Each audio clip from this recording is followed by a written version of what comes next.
Good morning, everyone. It is 11 o'clock, so I will go ahead and get us started, even though I can see that a number of attendees are still jumping on to this call.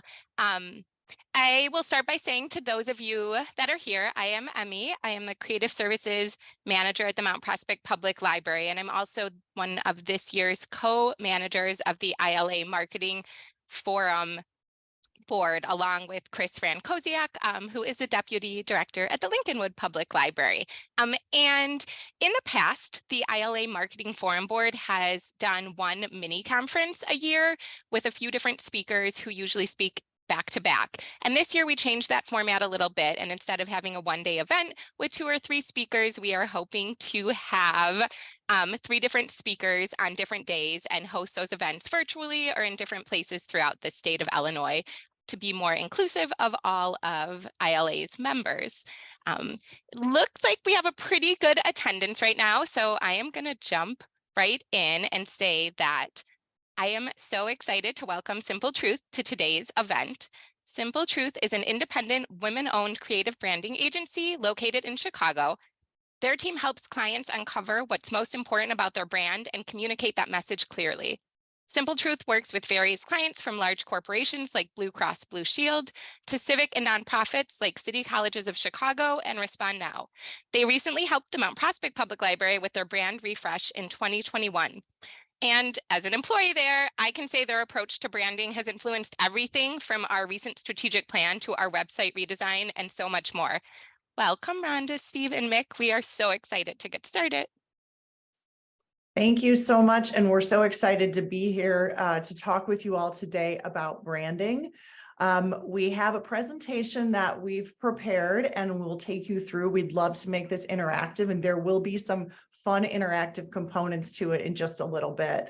I'm just going to get started by briefly introducing who the presenters are today from Simple Truth. I'm Rhonda Kokott. I'm managing partner of Simple Truth.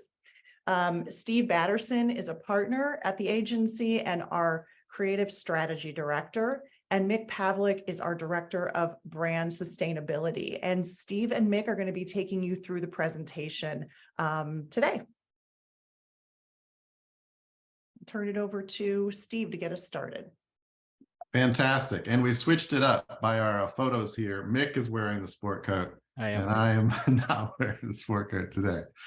So yeah, let's dig right in. And we're excited to be here, excited for all of you to be here. And yeah, we hope that this is going to be a lot of fun. Particularly if we get to the end, we're going to do some creative exercises with you. And so hoping you'll play along.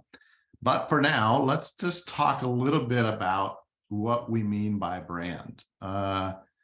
As we talk about the things you can consider and start to take into account. The first is to realize that there's 2 sides to brand. So the first side is what we most often think about when we think about brand. And it's because it's what we see in the world from all the brands that we know and love. It's what it's the public face of brands. It's things like the logo, color palette, fonts.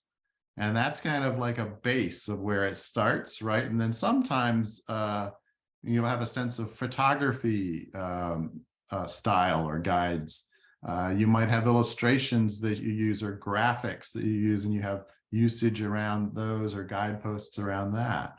You might have also some writing style, do's and don'ts in terms of how to write in an active voice and things like that. And sometimes in a style guide, you might even include something like personality. So these are all external facing measures of brand, things that we see and associate with brands. But there's another side to brand that goes a bit deeper. And those things start to get to what you're truly trying to express with those expression tools, the style guide tools that you have. Here, we're talking about things like a purpose, a sense of purpose that drives everything that you do. Or we're talking about a sense of values, these things that you believe and live by as a brand.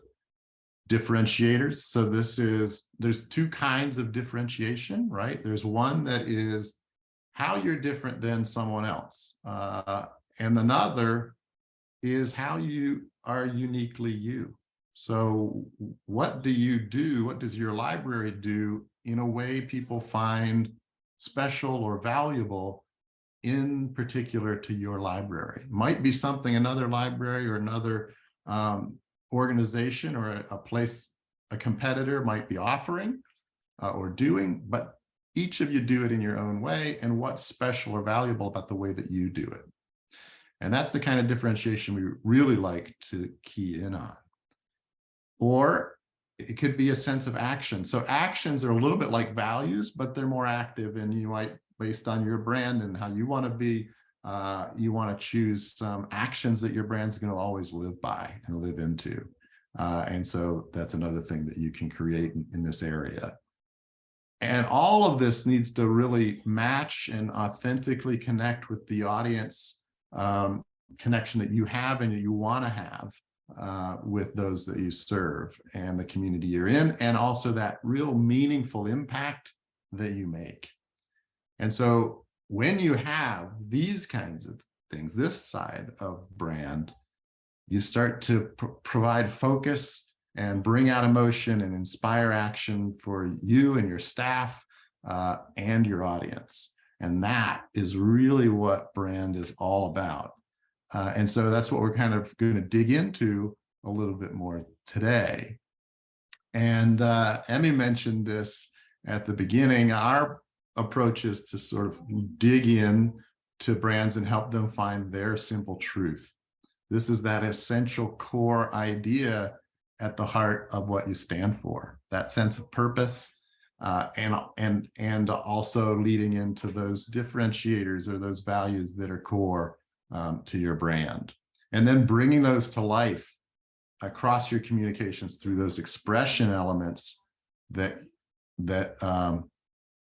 convey what you're about. So how do we get to this deeper brand? We're going to start to talk about and then dig into this a little bit later. So this is a look at our process, our full process when we do this. It starts with uncovering and strategy building, and then that leads into, and this is a key piece of what we're going to look at today, because it's something that you can do all the time, and that you can concertedly articulate and capture and put down about your brand so that you have it to work off of and continue to build by all the time. That leads to brand expression, that style guide, and all those external elements and how they connect with what it is that you're all about, right? So we really want that brand strategy, that core of what you're about, to drive the choices of brand expression and style.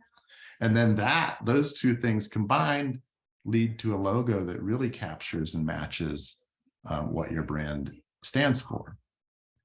Then you want to document all of these things in a guidelines, right? In a style guide. And this is a sort of style guide 2.0, when your style guide can house that brand truth side of brand along with the brand expression side. And so that's what you really want to try to get. And then brand activation is using those guidelines and keeping that brand truth and brand expression in mind as you create ongoing materials. And so this looks maybe a little sizable as a process, maybe a little official, right? But it's very scalable. You know, if you think of even personal brands, from famous people to just someone that you know that just is really evokes a sense of what they're about, right? They're either consciously or subconsciously kind of doing this whole stretch, right? And so it's very scalable, and we're going to talk about how you can do it in small ways all the time.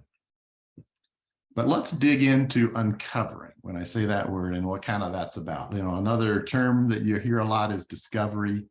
And this is that the process of digging in to get to your sense of purpose and your values and your differentiators that are, again, authentic to the connection you have with your audience.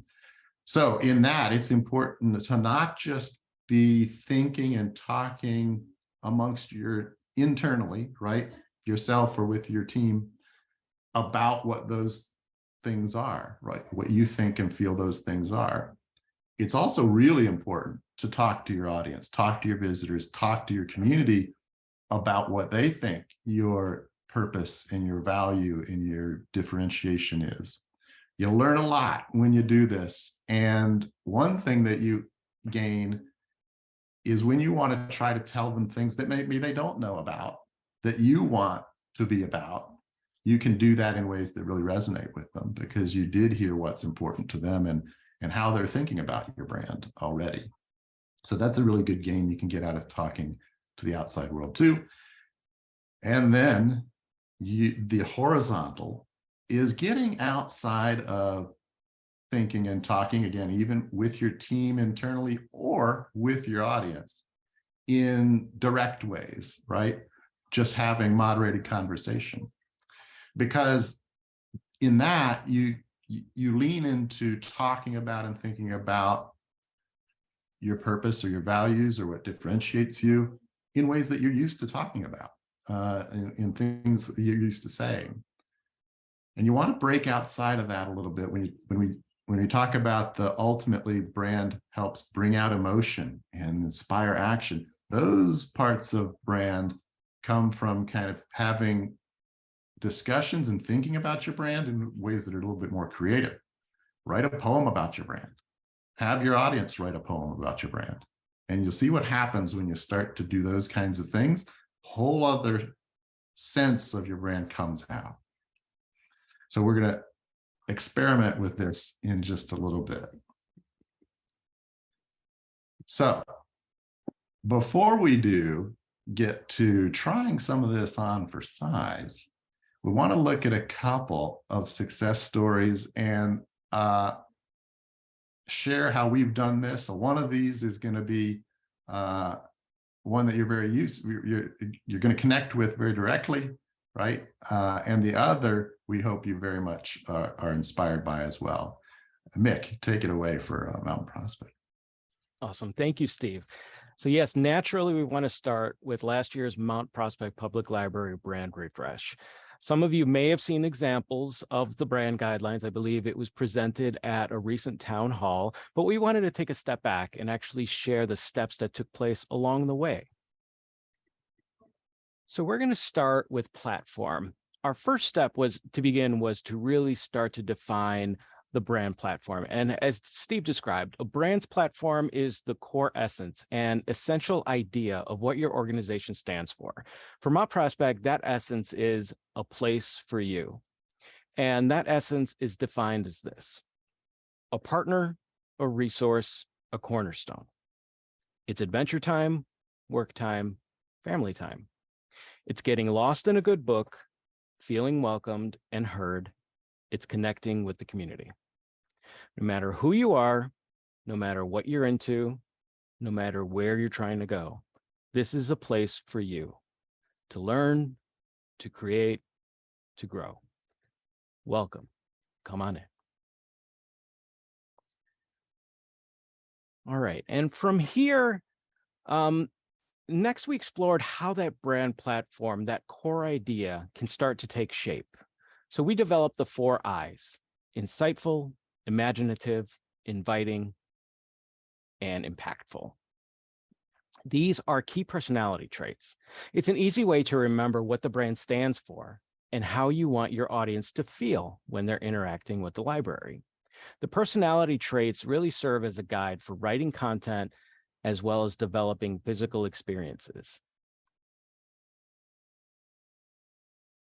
All right, so the next step was refreshing the logo. And really the goal was not to completely abandon the current identity, but rather evolve the logo to feel fresh and contemporary while still honoring the heritage of the existing library brand. We also paid close attention to technical requirements for current technologies to ensure that the logo's legibility is still preserved in very small sizes and also meets accessibility standards for social and digital environments.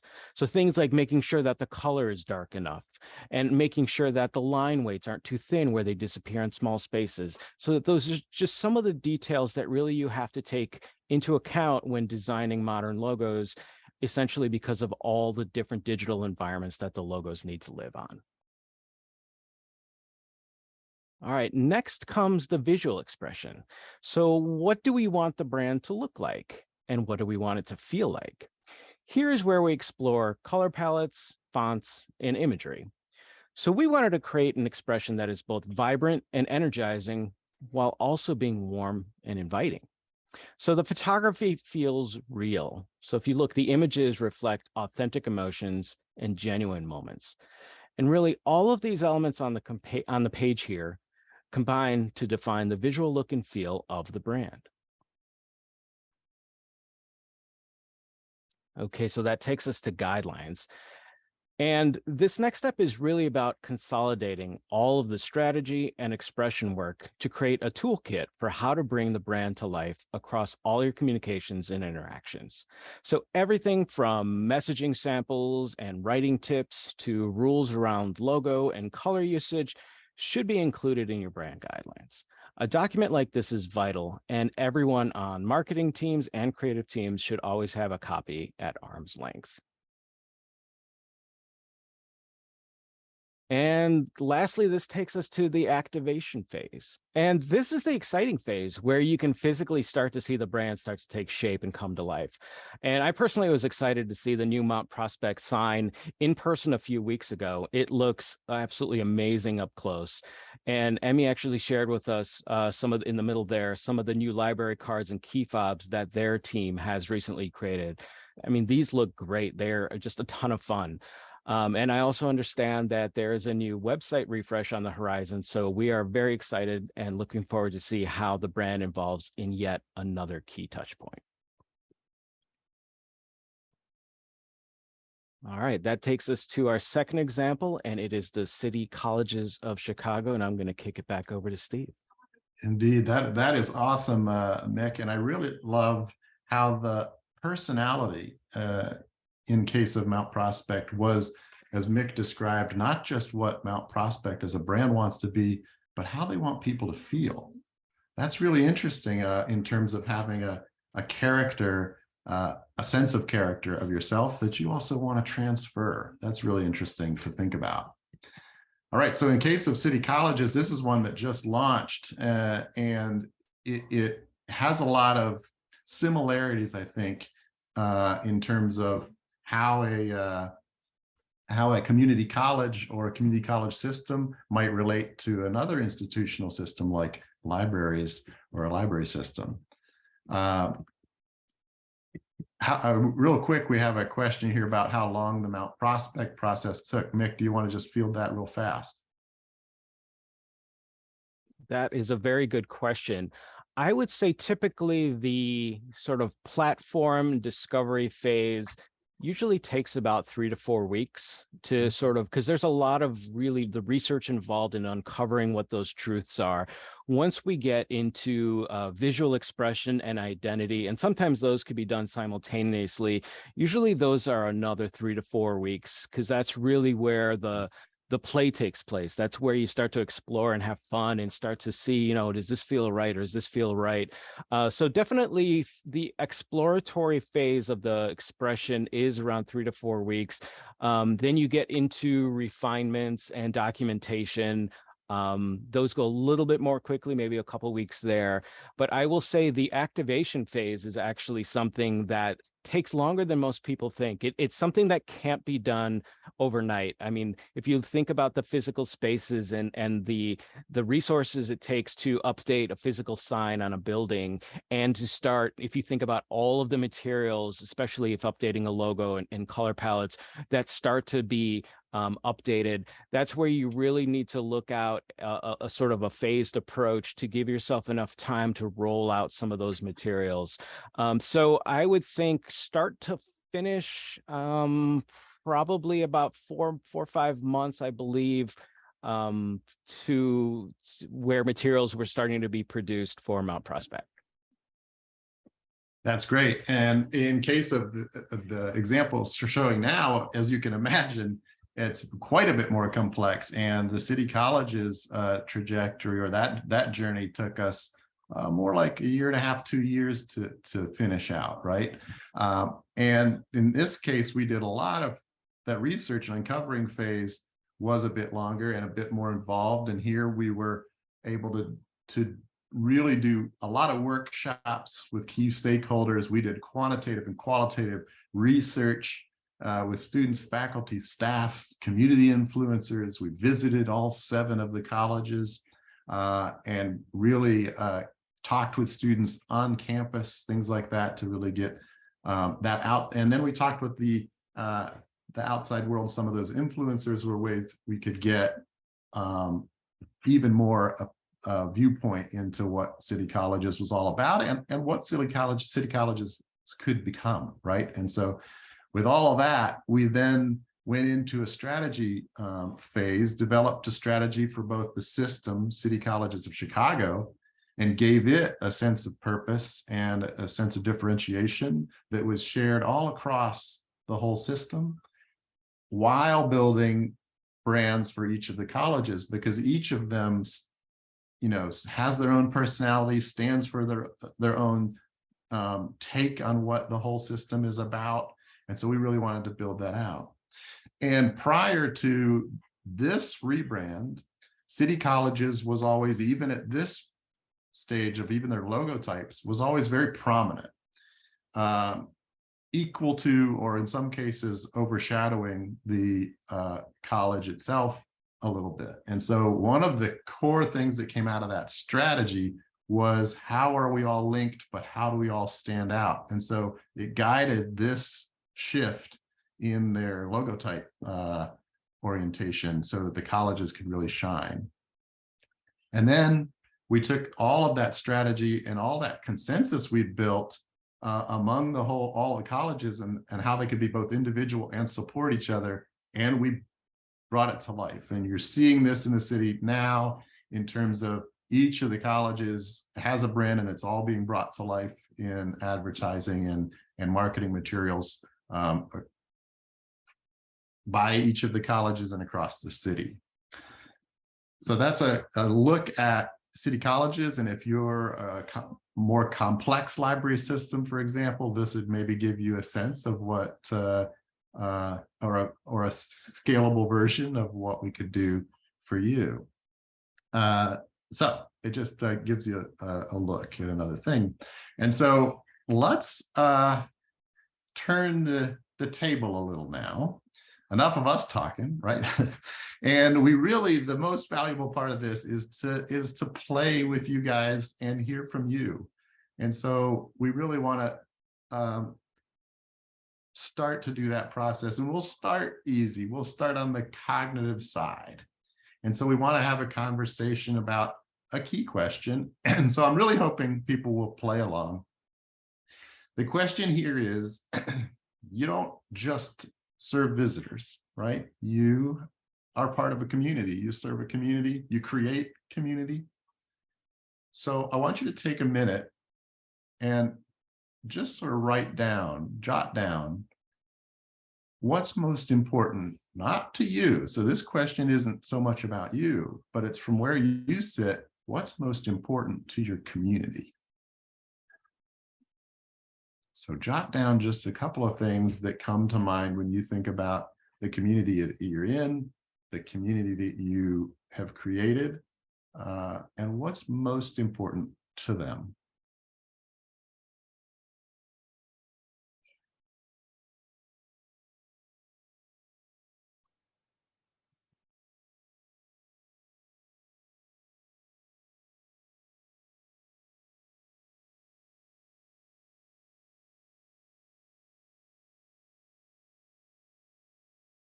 An early contribution here in the chat: accessibility, resources, and interaction, connection. Another one talking about access to resources or accessibility.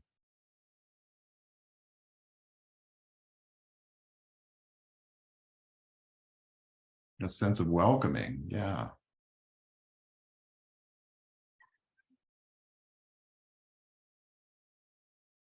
So to build on this connections idea, connecting people to ideas.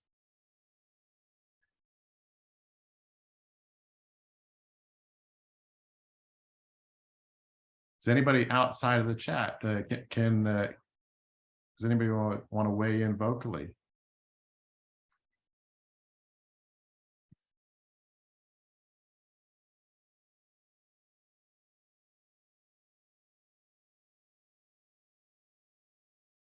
We can do that, right? We tested that.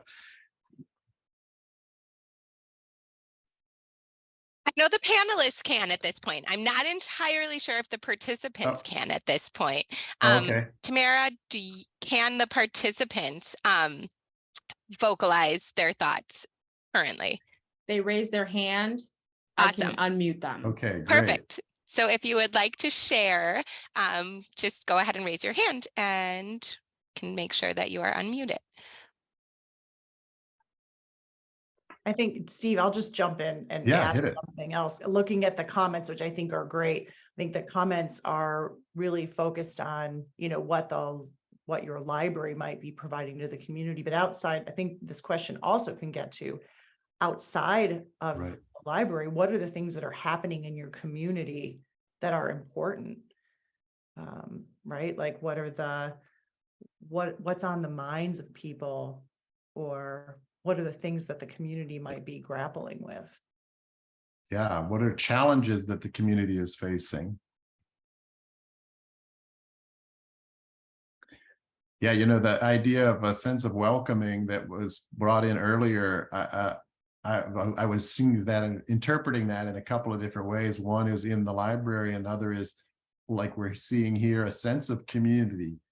Somebody just added that's a real thing, right? The community needs that sense of community, and that's an important thing. Resilience, really important, and the idea of maybe that can connect with that idea of connecting people with ideas, right?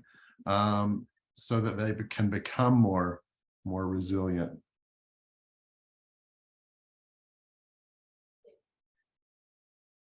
Sports, things to do, local services, these are all helpers in creating that sense of community and that sense of place.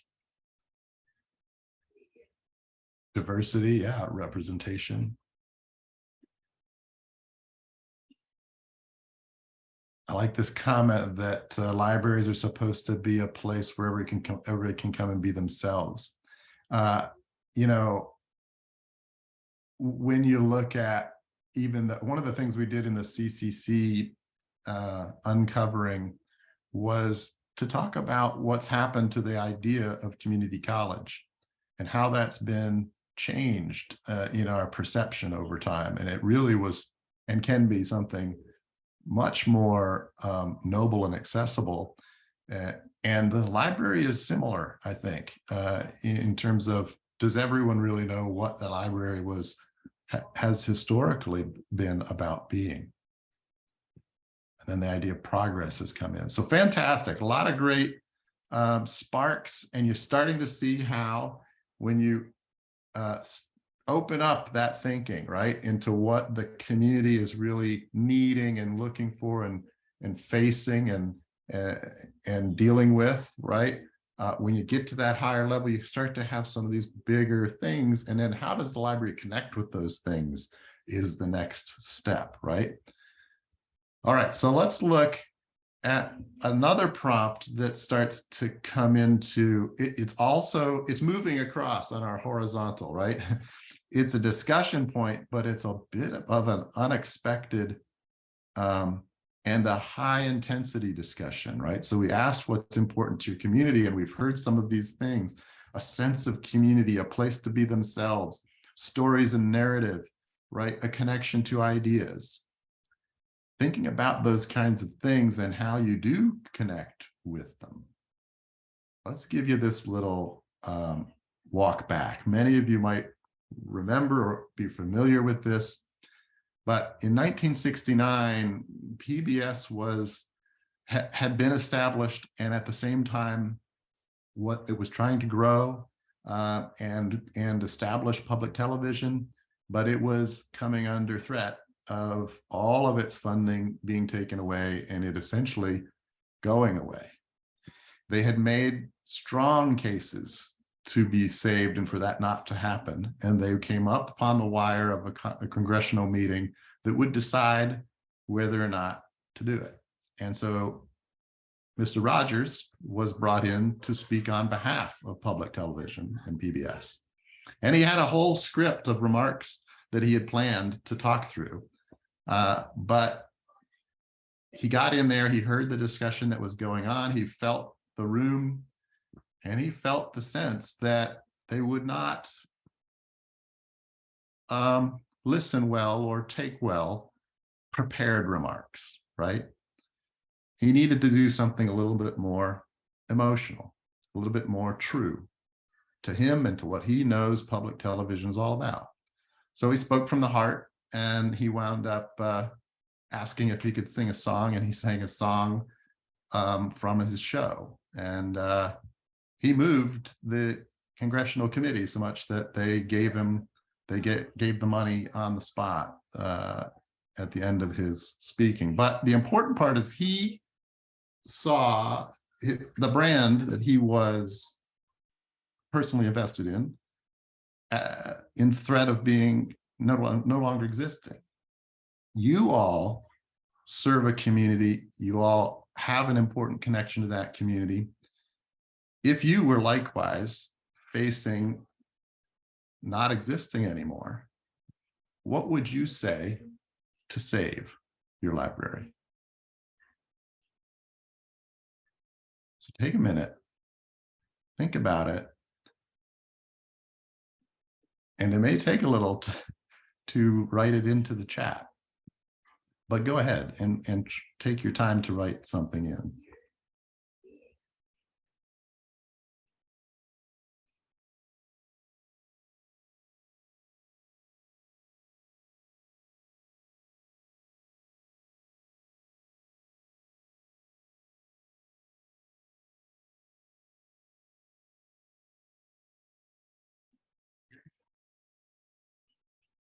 Indeed, raise your hand if you want to speak to this one. I think it would be very important if a few people wanted to share.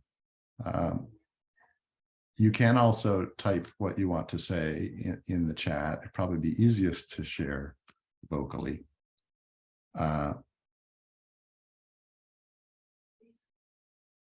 I'll even just throw out there, it's interesting to think about this idea, maybe not so much as not existing, although I guess, there's always that possibility, but libraries regularly face huge cuts to their budget or deal with book bannings or all sorts of other things. And it is interesting to think about the way your brand and your message can be applicable in those ways as well, which connect back to this idea of not existing. So you do need money and books to be a library. Absolutely, right.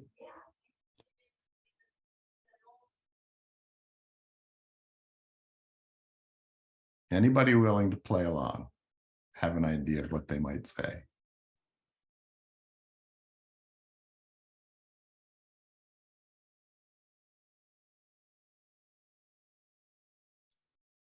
Hi, can everyone hear me?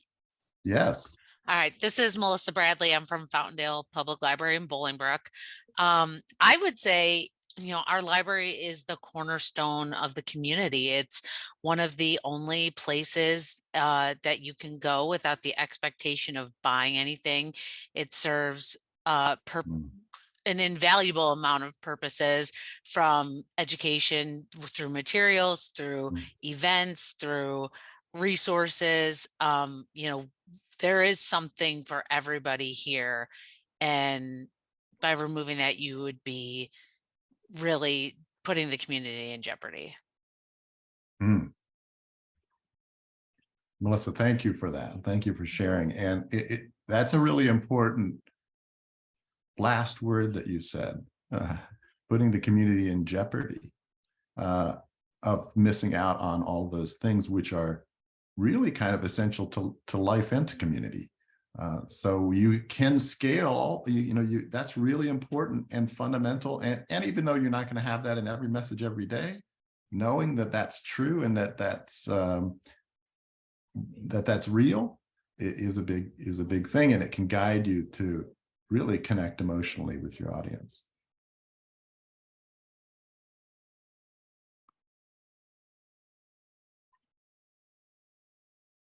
So serving individuals and helping them develop and grow, but also the community as a whole, having that deep impact is coming through.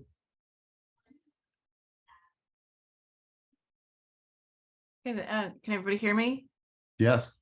This is Andrea from the Palatine Public Library. And I would add to what Melissa said, that we're just a place that's full of stories. Not only do we have, obviously, so much here in books and resources, we always hear so many stories about people who come here. They bring their kids here, they study here, so they all have their own stories that they experience when they come in this building. They meet people.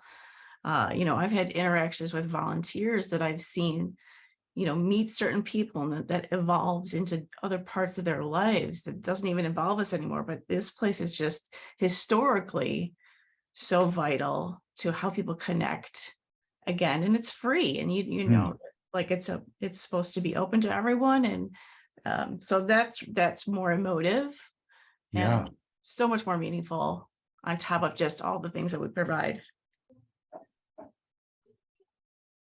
And thank you for sharing that. Also, there's just so much texture in how you tell that story, right? And elevate the need and the idea of story and how it connects to your library. That's really fantastic. Someone in chat here is talking about when they were in their undergraduate program, the university was threatened to cut our program due to low enrollment.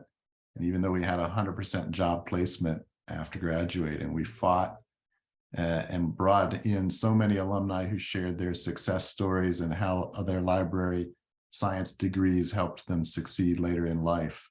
And they got the program to stay. That's a fantastic example of this. And it's a great idea too, right? Reaching out to that audience. And your answer might be, I don't know if I would say anything. I would bring someone we serve and have them talk on our behalf. That'd be a powerful thing as well. So anyway, this is a really great exercise. I very much thank everybody that participated here. This is a heartfelt one, so it's always got a little gravity to it. But it's purposeful, those stakes that this prompt has, right? So yes, Emmy, you can scale it back and there are things you can do, but it's for the purposes of really getting to the heart of what you stand for and what you're passionate about. It's a good exercise to put yourself in, imaginatively, hypothetically, a really high stakes emotional setting and see what comes out, right? So if you really play with this exercise, we've seen what kind of starts to happen. It's a powerful kind of thing to do periodically for yourself or with your brand. All right, let's try a really fun one. We're going to go all the way to the sensory side. This one is just everybody always loves this. We've got our Pez. Mick, talk us through how this works. Undoubtedly, this is the most popular of all our exercises. It's excellent for sort of an icebreaker moment, but it also just gets people to think a little bit more subjectively about who they want their brand, what they want their brand to be. So we're going to ask everyone to really take a look at all of the assorted Pez characters on here, and we want you to ask yourselves, which of these Pez best represents your brand or represents the experience that you would like to create. So please choose either a character. It could be the literal character. It could be what the character represents, but we would love to hear people's feedback about, who they choose and why that best represents their brand. All right, so this one's also going to take a few minutes to really start to think about what's that relationship and how does that one make me feel? So again, any volunteers that would love to take a stab at this?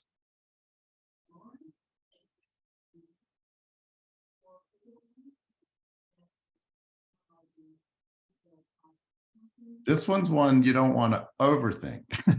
So any gut reactions? All right, we see a hand. It's Melissa again. Hello, Melissa. Hey, Um, Melissa. I would say the one that jumped out to me the most was Anna from Frozen, because she's just super joyful. She just wants to be loved. She wants to spread her love. She wants to help. And then she's there for you. She's there for her friends. She's there for the people that need her the most. Even when they say, I don't need you, she still puts herself out there and is like, no, no, I'm here for you. And I think that is so indicative of libraries. It's like, I can't even believe the parallels. That is excellent. Thank you. And also seeing a couple more seeing here in the chat, Mickey Mouse, you should always be happy to visit the library like Disney World.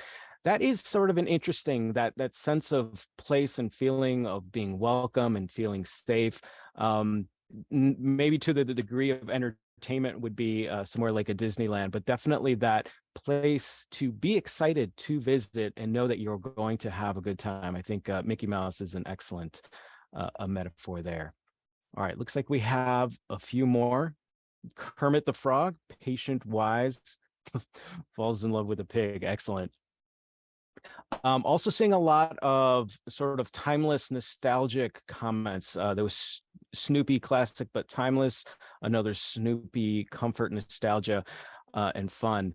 And the idea of timelessness or even nostalgia is also sort of interesting, that it's that notion of the place that's sort of stayed the test of time, that's always been available, that place you can count on as a place to go and be safe and have the resources you need. So there's something very interesting seeing those common traits start to come to the top.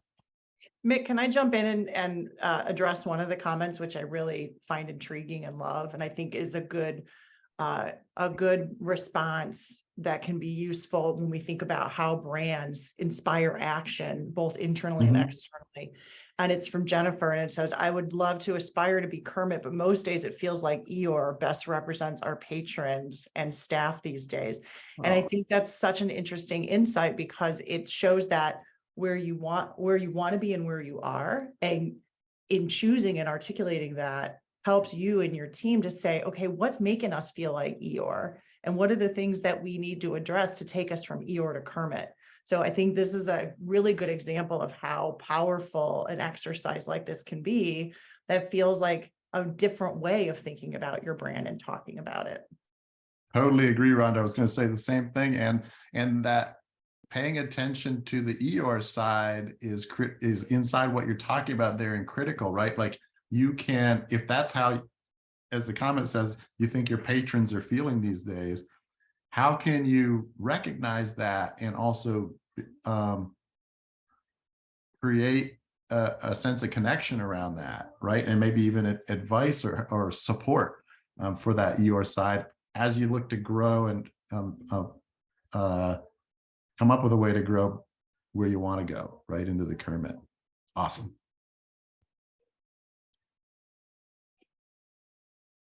Friendly neighborhood library. That's excellent. Also, SpongeBob to me actually stood out as well. Always happy, learning things, going on an adventure and questioning things. Almost that childlike mindset of being open to new opportunities and open to trying new things. And again, having that safe place. So I think the SpongeBob is a really interesting one as well. So thank you for that contribution. Okay, any other takers? I see a hand raised there somewhere.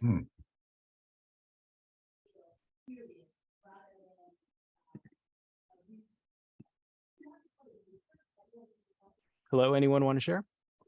Oh, looks like it's gone. Okay. All right. Well, you see how this works, right? And this is a fun one because you can actually collect all these Pez and have the physical objects there and really get into this exercise as it gets three-dimensional.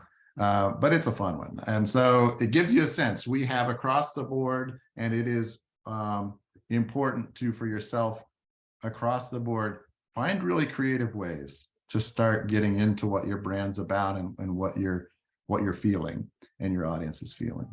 All right.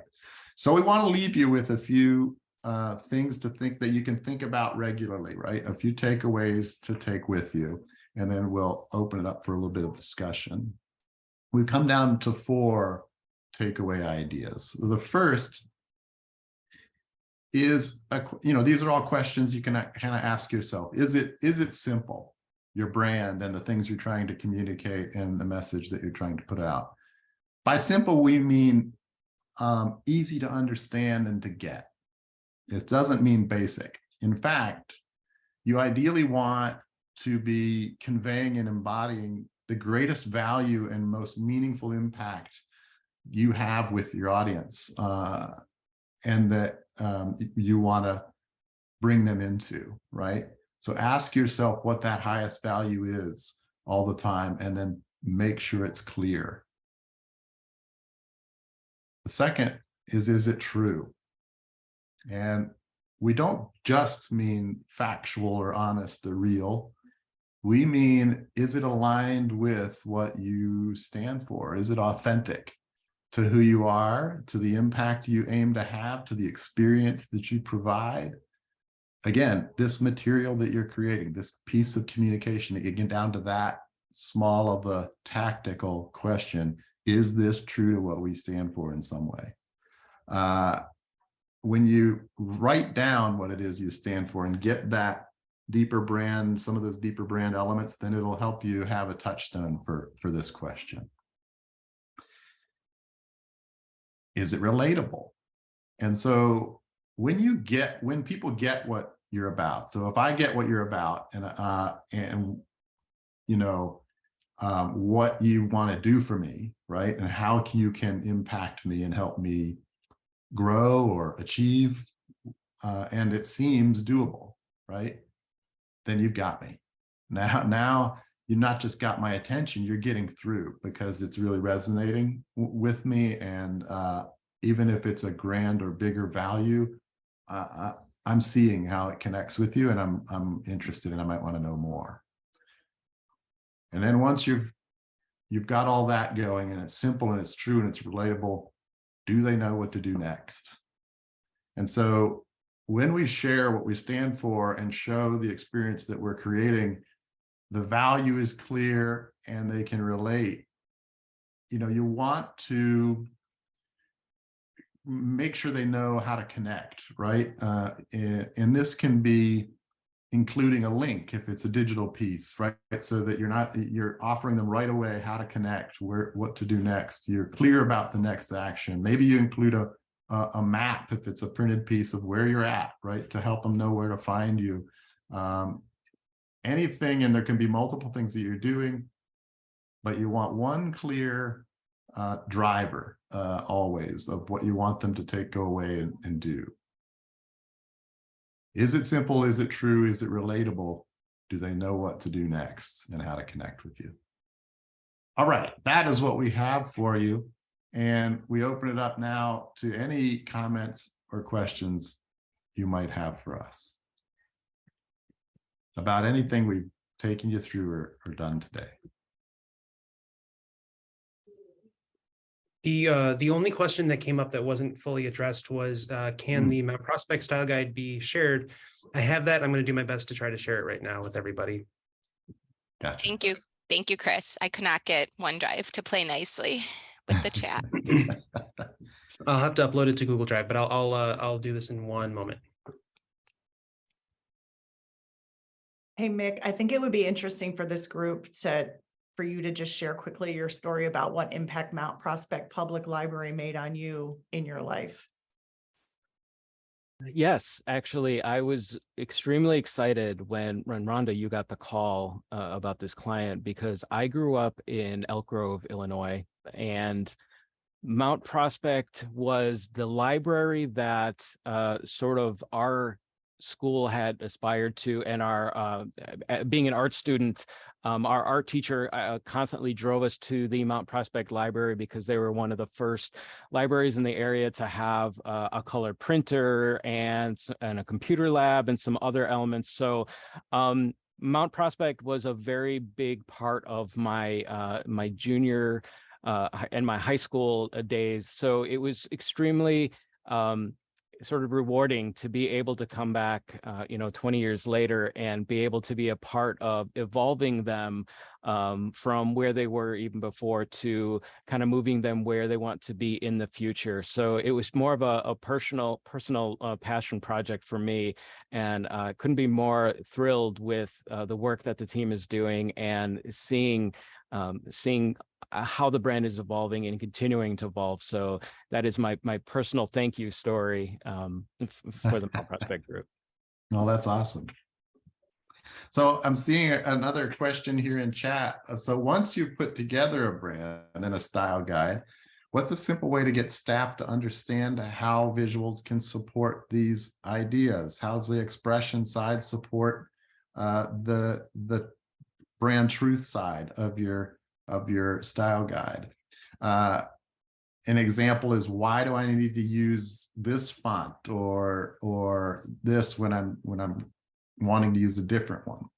So this is a really important question. I'm very glad that you asked it. If you remember the process diagram that we had, and it ended with brand activation, and I talked about how that's the ongoing creation of all of your materials and everything that you environmental graphics and things like that. All of that stuff is external brand activation. At that same point, once you've got your brand and your expression developed and you've got a style guide, parallel to launching external brand activation, maybe even starting right before it, we do what's called internal brand activation. And you're absolutely right that while you can do workshops to help get to these ideas of your purpose and your differentiators and your values, you need to do workshops. And we did this in the case of, we do this in a lot of cases, definitely in the case of Mount Prospect and CCC in a complex scenario. We did this kind of workshopping to help those that are in your marketing group or that are creating communications every day get a sense for what those the brand truth side, your purpose, and these bigger concepts, why they're important. So you take them through those concepts, you talk about where they came from, why they're important, why they're critical to what the library stands for, and then you have them try to make materials with the style guide elements that you have, taking into account, maybe even you go one by one, take into account our purpose, and just try to create a message or a quick flyer, and make sure this is your only guidepost. Just make this purpose come across, right? And then they start to use those building blocks to create something that communicates a message to the audience, but has to do it in a way that embodies this sense of purpose. And then maybe you look at your values and you talk to them about just right, with the intention of embodying these values and having these values come across in what you create. And they get to exercise with it, right? If you bring them into that process, and especially also if you bring them in along the way of creating your brand truth, and include them, then they'll understand why that's really important. But internal activation is another thing you often need to do, and you need to kind of do maybe regularly as you hire staff, bring them on board, introduce them to these core ideas, and that's what your brand stands for, and that this is what you always want to be communicating. And I'm just wanting to add on to what Steve had mentioned. The strength of a brand really comes down to consistency and how the brand reflects itself out in the public.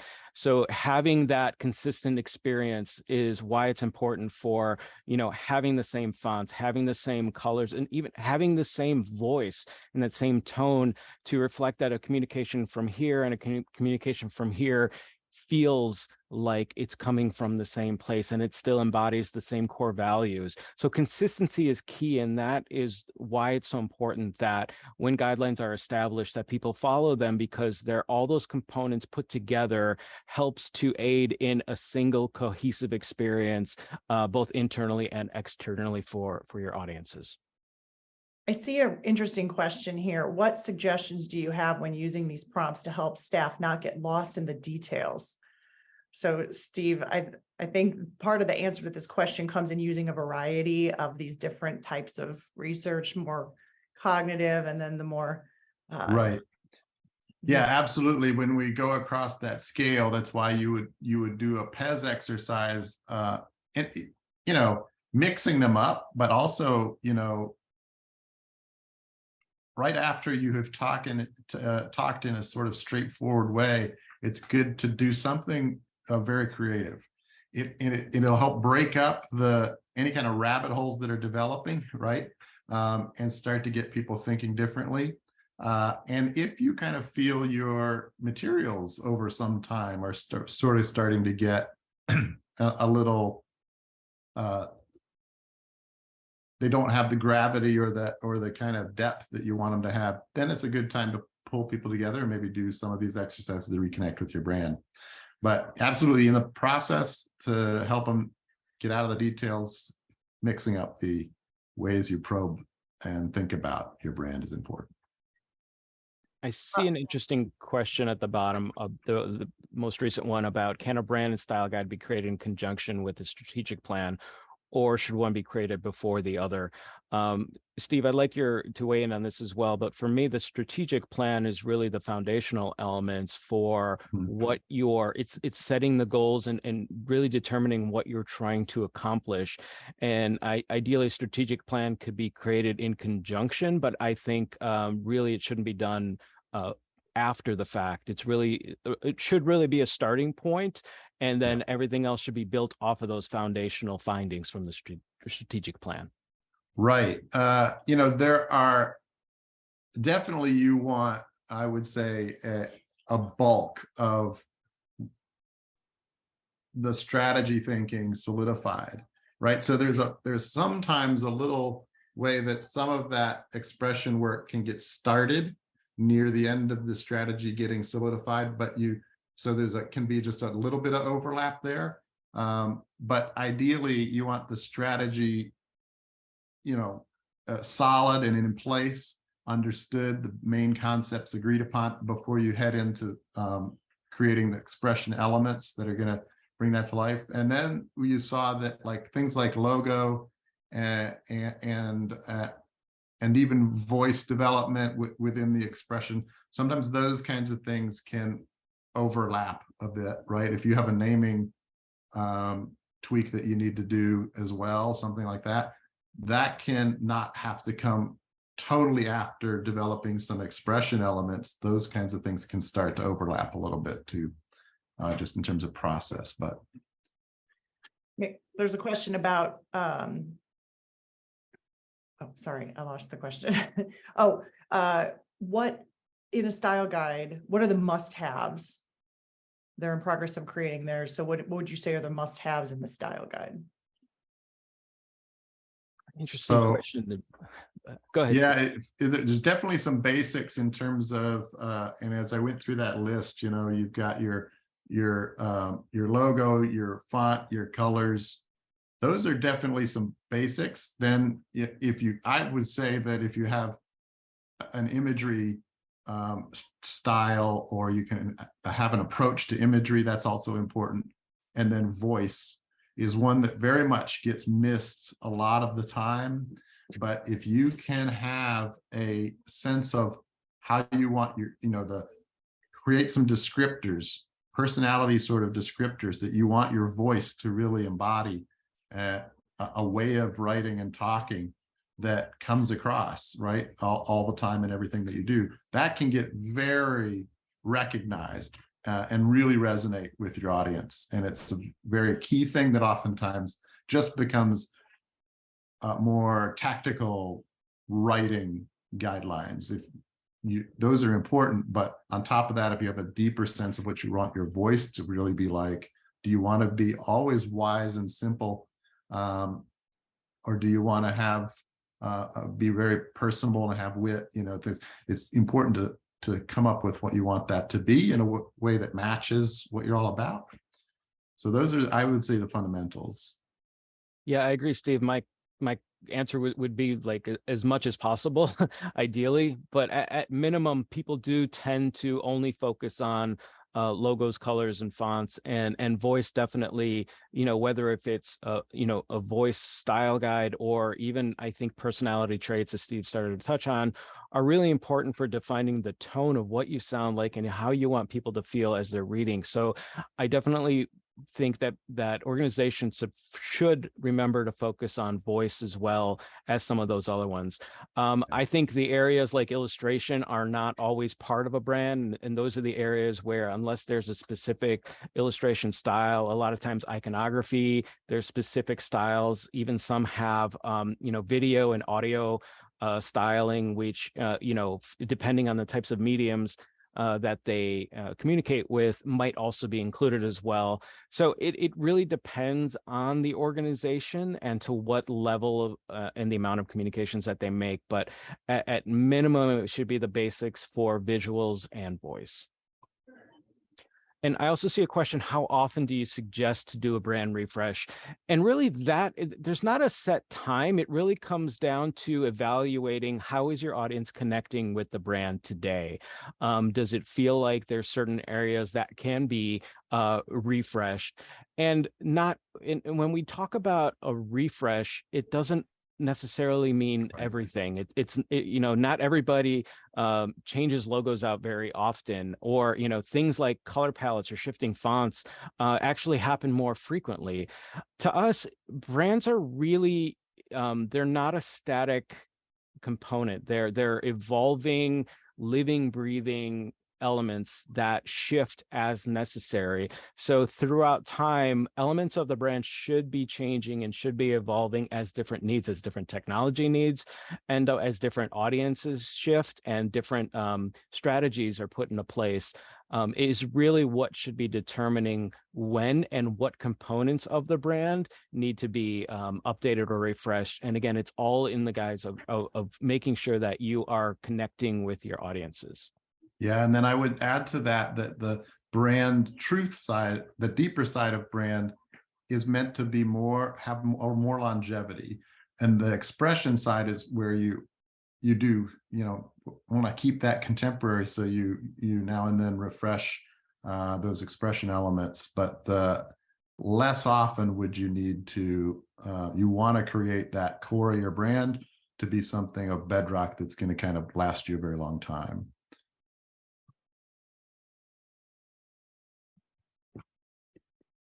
All right. No, there's actually a separate company that is working with Mount Prospect for the website refresh. And I'm sure that everyone will hear more about that in the coming future.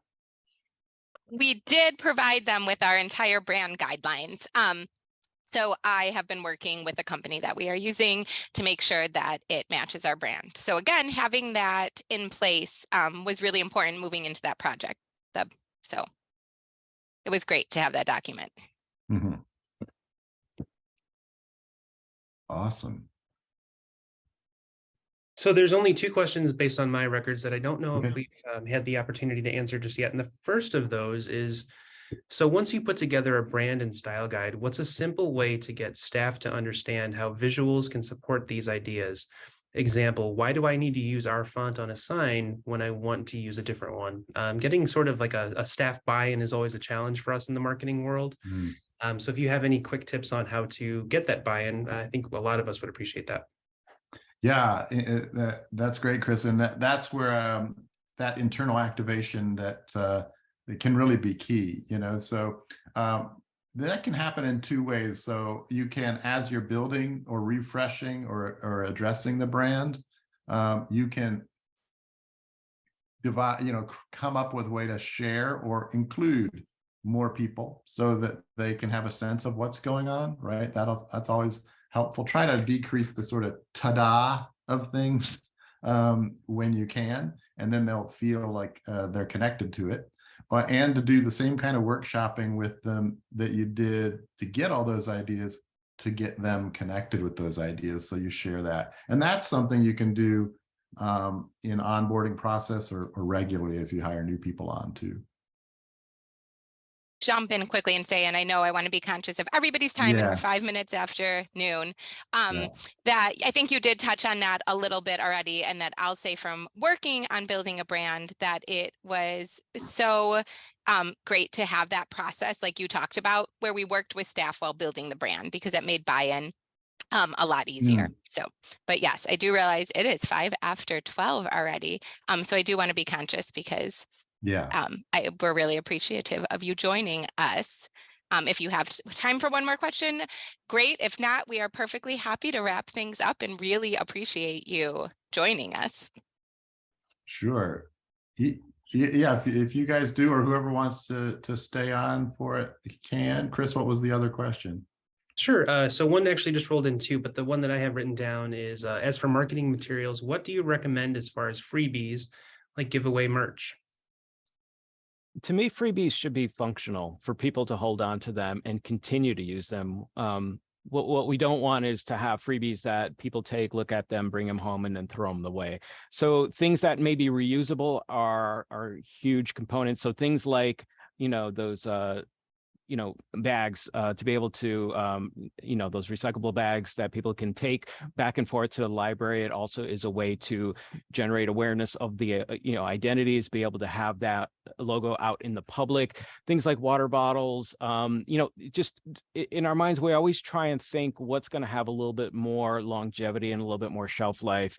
And that's what we would recommend for people to want to hold on to them and continue using those objects. And then a final question popped up that was, my library is getting ready to launch our new branding in the spring. We also have an idea for a separate awareness campaign. Would you recommend launching the new branding first to introduce it to people, or would it make sense to launch them both at the same time? So one interesting thing that comes to mind for me here is sometimes you're rolling out your new branding materials, right? You don't have them all ready at once, and you've got sort of rollout phased approach to that. In that case, you can sometimes want to get some of that out there before you create your campaign that's going to draw attention to your new brand, but not too far out, right? So you want to create some synergy, I think, ideally, between rolling the new brand out and calling attention and awareness to it. If you're just launching, like, just a couple of pieces and you're going to have more to come, you might align it more with as things are really getting rolled out. If you have it already, then ideally you launch your brand materials, your branding, and your campaign at the same time. And it really comes down to making sure there are enough materials to be able to activate those brand elements before making a big launch.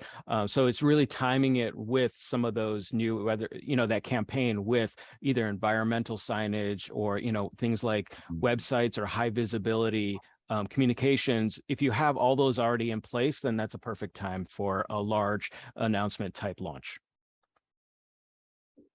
Great. That is I can say from us, absolutely. Thank you guys for having us here and for playing along and such great interaction. It's been a really fun experience. Thank you so much for joining us. It was great. And thank you to everyone who stayed on for a little bit. And thank you for staying on to answer a few of our final questions. And again, I can say from working with Simple Truth, it was really great to have them help us develop all of this. But, like it's been mentioned a few times, that all of this is so scalable and so important to sort of share your message, that it's great to look at the big picture and you can also scale things down. But it was really great for us to have such a detailed style guide, brand guidelines in our hands. And I really appreciate you joining us today. So thank you. Thank you all. Our pleasure. Thank you. Indeed. Thanks all.